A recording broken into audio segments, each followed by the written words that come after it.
From the opinion pages of the Wall Street Journal, this is Potomac Watch.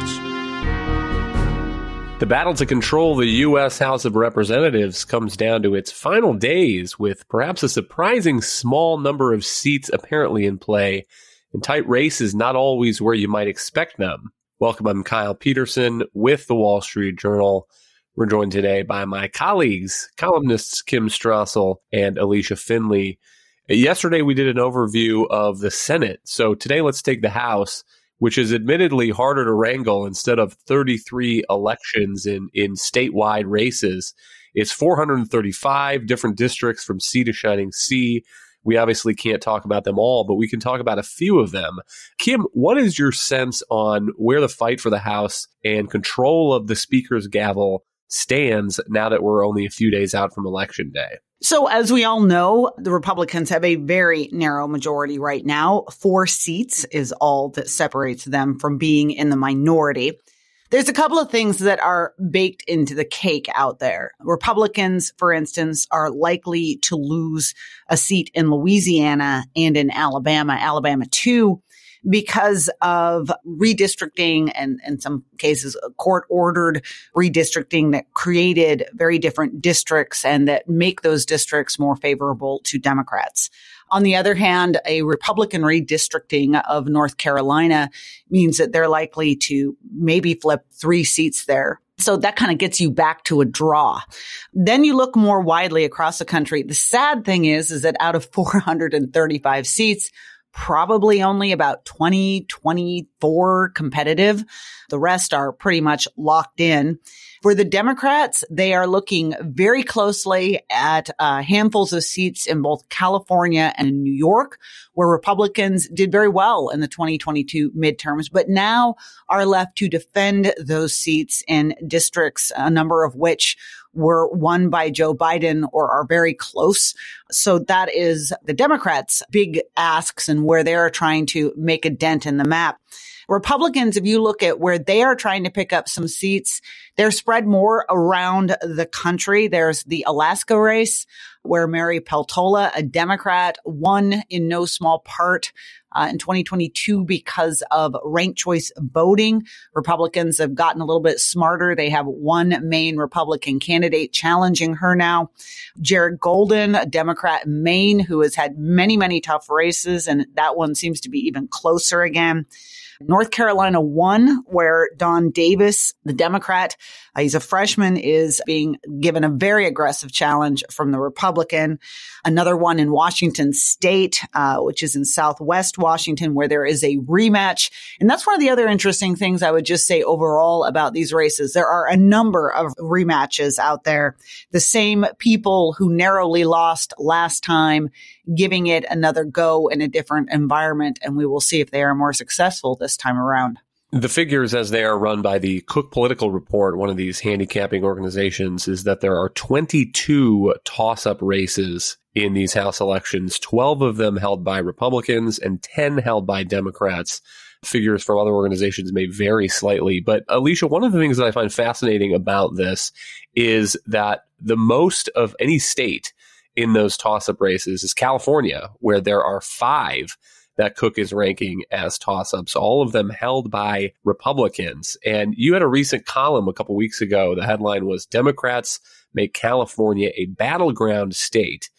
One more piece of fodder I'll throw in here is interesting news lately. Democratic-connected groups going after one of those Republican incumbents by arguing that he's turned his back on Trump and the MAGA movement. Listen to this TV ad. David Valadao turned his back on President Trump and the whole MAGA movement. David Valadao says he won't support Donald Trump. We don't need President Trump. Valadao voted to impeach President Trump, voted in favor of impeachment, and Valadao voted against securing America's borders when he opposed Trump's border wall. We don't need President Trump. With a record like that, who needs David Valadao? VPP is responsible for the content of this advertising. Alicia, what's the story in this specific race? And then I'd ask you to reflect on any broader thoughts on California. What's going on here that 5 Republican incumbents might be the difference between Speaker Mike Johnson keeping his gavel or handing it off? So David Valadao represents a district in the Central Valley, and this Central Valley in California has traditionally leaned Republican. Democrats actually have a pretty large voter registration advantage in many of these districts in the Central Valley, 15 to 20 points, and they're heavily Hispanic. For instance, David Valadao's district has a 75% Hispanic, but they've traditionally been more culturally conservative and economically conservative, and so Republicans have still traditionally dominated these areas, at least with regards to House seats. David Valadao won re-election about 2 years ago by just 3 points. This was a redrawn district from 2020, and he faces another tough race again this year. And the Democrats are trying to now use his vote against Donald Trump's impeachment. This was early in 2021, against him. And the reason for that is because Trump is actually polling pretty well in this area. If you look at the polls, he's actually now leading by 19 points. And he lost these areas, many of these same areas in 2020. And so a big reason for that is because of policies in Sacramento. And this is actually a big issue in some other California House races, is that there's been a huge backlash against, Sacramento progressive policies on crime, water, especially in the Central Valley, that David Valadao represents, climate policies. In fact, Valadao's district actually includes abuts Bakersfield, which includes a lot of oil and gas production, and there has been a decline in oil and gas production in the state, especially in that region, owing to California's policies. So there are a myriad of issues that really play against Democrats, and so they are now trying to use David Valadao's attempts to distance himself from Donald Trump a few years ago against him. And it's kind of hilarious. They obviously don't really believe that Trump is fascist, otherwise they wouldn't be accusing David Valadao for standing against him. And some of the others, you said that there were 5 potentially toss-up districts. I would actually say that it's really more like 2 or 3. The David Valadao race maybe, but I think that it's definitely actually trending toward Republicans, and that's why they put out that ad. I would actually put it in the camp of the toss-up, the open seat, Katie Porter's open seat, and that's an Orange County race, where actually the Republican who's running, Scott Baugh, is, at least some polls show him ahead. And again, I think that that's largely because of a backlash toward the crime that's really bled into the suburbs, as well as high energy prices and just feeling that what leftist rule in Sacramento has really undermined, what I would say is kind of Orange County conservative culturally, but also fiscally conservative values. I mean, this is just some of the stuff like on woke, the transgendered surgeries, not allowing the schools to tell the parents that their kids want a gender reassignment. That's just kind of a bridge too far for a lot of even Californians who consider themselves relatively tolerant. And I think you're seeing that again across the state. The other race I would say is probably the most contentious is the Mike Garcia race. And that's kind of more northeast of LA. And this has always been a really tight race. Democrats have a large voter registration in the district, and they're running right now former NASA executive as a candidate. He's a great candidate to their credit. Mike Garcia is a fighter, as they say. He squeaked out a lot of tight races. He himself has a great military background that plays well in this area. And I still think he's probably has the edge. But I think the one thing that the Democrats really got him on is this vote for a bill several years ago before the Roe v. Wade was overturned in the Dobbs decision. The Republicans had passed a resolution that would essentially guarantee a right to life in the Constitution. This obviously wasn't binding, but Mike Garcia did vote for it, and they're using that and the abortion issue in a lot of districts in California to try to make the Republicans seem kind of fringe, even though the Democratic views, I think, and progressive views on a lot of these issues are much more radical. Hang tight. We'll be right back in a moment. Welcome back. Kim, what do you make of the low number of real toss-up races? Again, 22, according to the Cook Political Report. That is 5% of the 435 members of the House. There are another 21 races that this group rates as leaning Democratic or leaning Republican. So maybe we're talking about 10% of the House total that there's a real chance of flipping the party control of that district. I mean, it seems to me that maybe this just is a reflection of the increasing success gerrymanderers are having every 10 years. They get the census data and they can go through it in a more fine-tuned way than they used to be able to do, which isn't to say that those patterns, those voting patterns, are going to hold for the entirety of the next decade. But particularly close to a census, they have a pretty good idea of what partisan lean those districts are likely to represent. Though another wrinkle here is an obvious exception is New York, where there are 5 seats, again, that are either toss-up or leaning one way. And that's in part because Democrats in Albany banned partisan gerrymandering. The voters approved that in a constitutional amendment. And so their attempt to get a stronger Democratic advantage was struck down by the courts. Gerrymandering isn't new. As long as I've been covering politics, which is sadly a very long time now, this has always been an issue. It has grown worse. I mean, I would say that a couple of decades ago, we would have, especially if it was a competitive election period, you might have 50, 60 seats, which is still, by the way, pathetic out of 435 House districts in the country. But we are now down more routinely to 20 and 30. And you're absolutely right. It's entirely a problem of gerrymandering. When I go out and talk to audiences and they want to talk about congressional dysfunction, I say, you can have all these conversations about, passing new bans on the ability of members to engage in the stock market or have companies and all these things that you think are ethics. But if you really want more responsive and more bipartisan members of Congress, you're going to have to figure out a fix to the gerrymandering problem. And it's a tough one, too.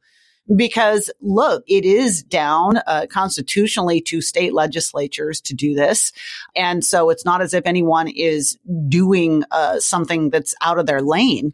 But it's just more, I think what we're finding from gerrymandering is that it does not lead to fabulous government for a couple of reasons. One, when you get these districts that are so stacked to one party or another, and we've seen this happen in practice, when somebody ultimately retires, these primaries often throw up folks that are more radical because they know that if there is an R behind their name or a D behind their name, they're absolutely going to get elected. Look at how Alexandria Ocasio-Cortez got her seat in New York. She did it by bumping off or beating, I should say, in a primary, a longtime progressive, by the way, but who she claimed wasn't progressive enough. And that district elected her. And then she went on and she's locked into that seat.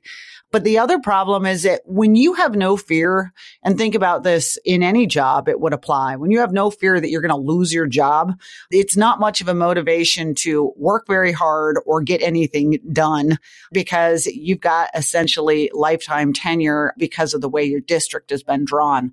And so it's just it's very disturbing. This is a particularly bad year for it. But I think without some real fundamental change, it's not likely to improve anytime soon. The Alaska race also jumped out at me as an interesting one because of that ranked choice voting issue. Mary Peltola, the Democratic incumbent in a pretty red state, winning last time because the 2 Republicans on the ballot, their supporters were unsure about whether they should rank both Republicans or not. And so the coordination of the Republican Party and getting the rest of the Republicans on this ranked choice ballot this time to drop out, it'll be fascinating to see how that plays out.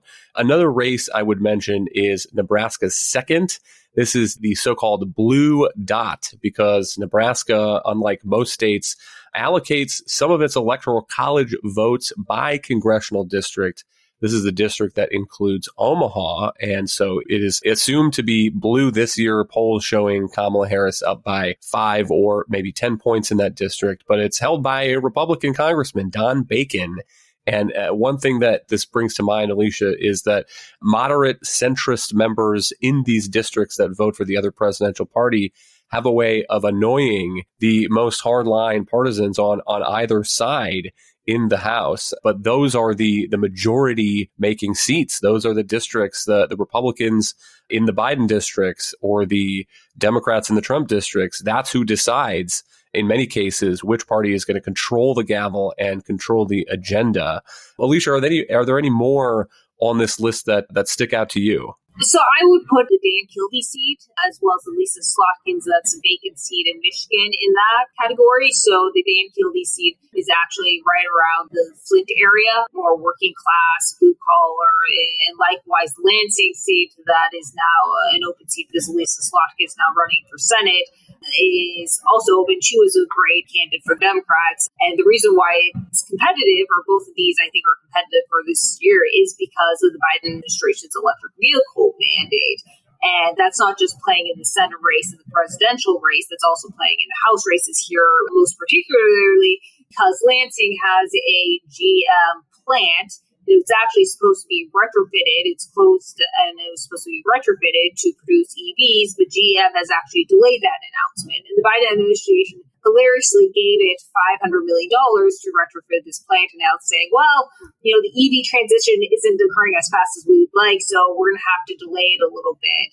J.D. Vance also made some remarks that Democrats are trying to make some hay out of, saying, well, we want to pull back funding or Biden administration's EV funding. And they're saying, well, then that grant for that Lansing factory is going to get scrapped, and then out the window will go 500 or 600 jobs there. And if you actually just think about that for a second, the Biden administration is basically paying $1 million for each job. But in any case, it's interesting as you look at the polls. There was a recent one in Michigan that actually support for this grant, it's not that strong. A majority oppose this mandate, and I know Harris says it's not a mandate, but they oppose the requirements by the EPA to produce ever more EVs. And they also oppose basically having to subsidize it.